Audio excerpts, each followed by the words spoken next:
Na Bi Meja, kwanza ongeleni kwa kuweza kufanikisha bwana jambo lenu ambalo mlilianza la kuchangisha nyinyi kama influencer ambaye mmemsaidia msemaji wenu fine ambayo amepewa na mamlaka za soka nchi hii, na mmeweza kukamilisha kiasi cha milioni 5. Unajisikiaje na mmeweza kukabidhi? Zoezi lilikuwaje? Sio kusema tumemsaidia, sisi tumetimiza majukumu yetu. Unajua unapokuwa mwanachama ama shabiki, unatakiwa ujue wajibu wako, umeelewa? Kwamba wewe unatakiwa uitumikie klabu. Ni kweli timu ya Yanga ina watu yenyewe haina fedha, kwa sababu klabu haiwezi kuwa na hela, isipokuwa sisi wanachama na mashabiki ndio tuna fedha. Kwa hiyo inapotokea jambo ambalo la kitimu, kwa sababu Alikamu alikuwa anatimiza mambo ya kitimu, kwa sisi tulikuwa tunamsupport katika kile ambacho alikuwa anapigania timu. Si kwamba kulikuwa uwezekano wa mtu mmoja kutoa ile fedha kuilipa, ilikuwa iwezekana, lakini sisi kama influencer na Watanzania wote tulikuwa tumejumuika kwa pamoja kuungana ili kuonyesha kwamba huyu mtu anachokifanya ni kwa ajili yetu sote. Kwa hiyo hatujapambana sana, kwa sababu wana Yanga wenyewe wanaipenda klabu yao. Kwa hiyo ilikuwa ni kuwafikishia tu taarifa kwamba bwana kuna jambo hili, na watu wakachanga, na mpaka kafika wakati tukaona kwamba tusifanye utapeli, tuwafahamishe kwamba kiwango ambacho mmekichanga kama wana Yanga kama wananchi kimetimia, na tukafunga hesabu zetu. Mwisho siku leo tukaja kumkabidhi hapa, na ameshukuru na ameona namna ambavyo tuko pamoja naye. Tatizo sio fedha, tatizo ni ule utu ambao sisi tumemuonyesha na ule ushirikiano wetu. Alikamu yeye mwenyewe, mimi naamini hiyo milioni 5 yeye mwenyewe angeweza kuilipa, lakini tumeonyesha tu ushirikiano kwa pamoja. Ni kitu ambacho tumekifanya, yeye amefurahi na sisi tumefurahi, tunaipigania Yanga yetu. Hii inatoa taswira gani kwenu, maana msemaji wenu ameweza kukulizishwa na ametoa maneno ya shukrani kusema kwamba hata ikitokea siku moja ameondoka ndani ya Yanga, hii itamfanya yeye kuwa balozi mzuri sana, imeacha alama kwenye moyo wake?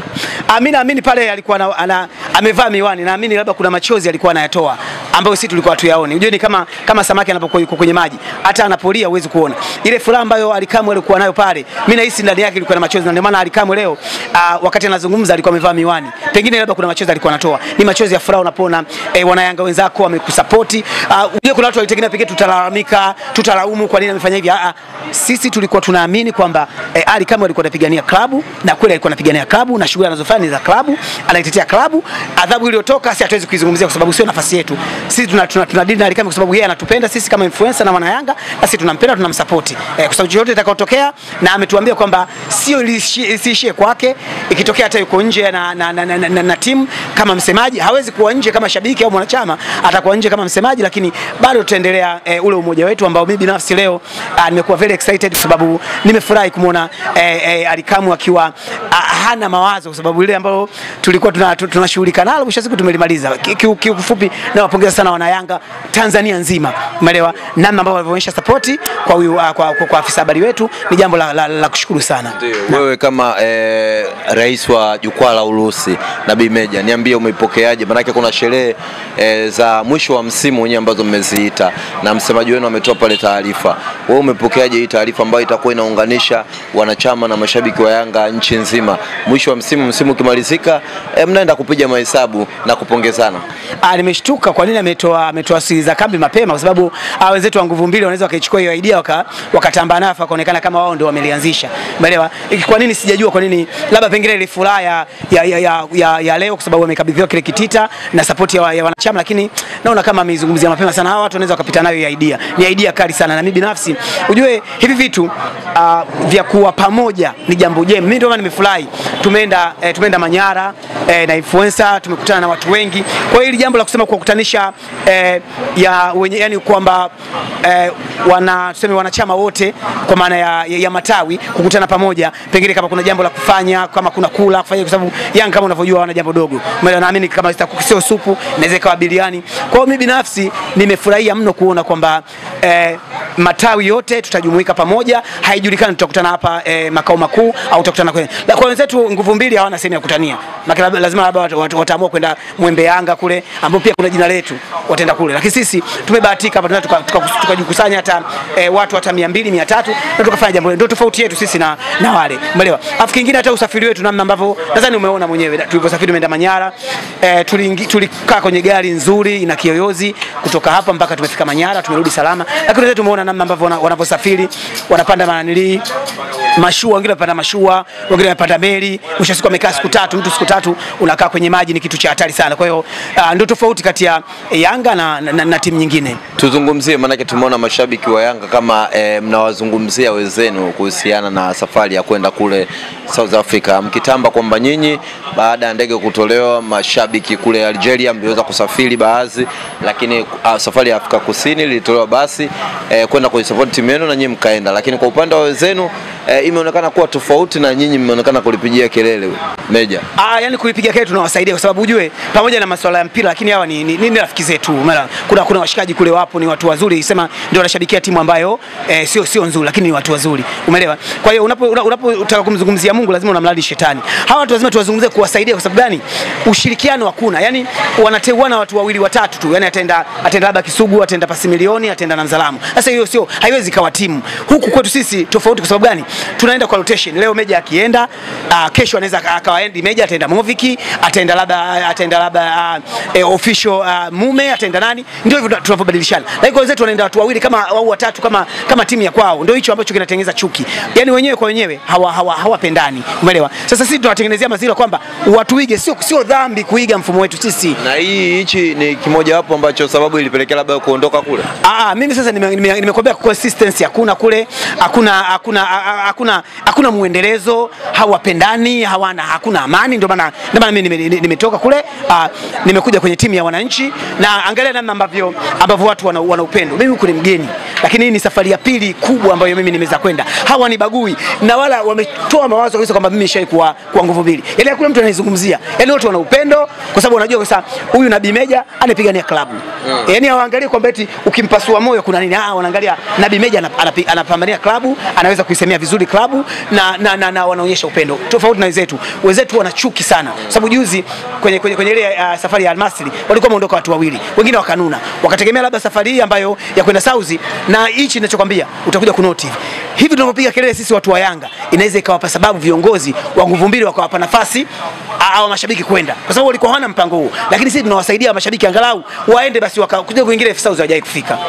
Mimi binafsi ukiacha masuala ya ushabiki wa nini, Saudi ishafika mara nyingi sana. Sasa wengine wanalialia sasa hivi wamenuna. Na sikiliza, ngoja nikwambie, sisi hatufanyi kwa ajili ya Yanga, wanatutuma, wanatuambia tusemeeni. Wanatupigia simu, Meja, wewe una ushawishi mkubwa, media zinakusikiliza vizuri, watu wanakusikiliza, hebu nendeni katupigieni kelele. Wanatupigia simu tupige kelele ili viongozi wakisikia hizo interview wawape nafasi angalau watu watatu waende. Kwa tunawasaidia. Hatupigi kwa sababu ya Yanga. Sisi Yanga tukihitaji kwenda sehemu yote tunaenda. Kwa sababu ya ndugu zenu. Na sikiliza, sisi hatuendi kwa sababu ya kuomba sio kwenye klabu. Umetengenezwa utaratibu mzima kwamba kwa sababu sisi tunadhaminika, na umeona tulivyoenda Manyara, kuna udhamini umetupeleka. Yani sisi hatuipi mzigo klabu. Yani sio kwamba sisi influencer au Yanga tunaiomba klabu itupe fedha. Sisi wenyewe tunajitangaza. Yani sisi wenyewe ni brand.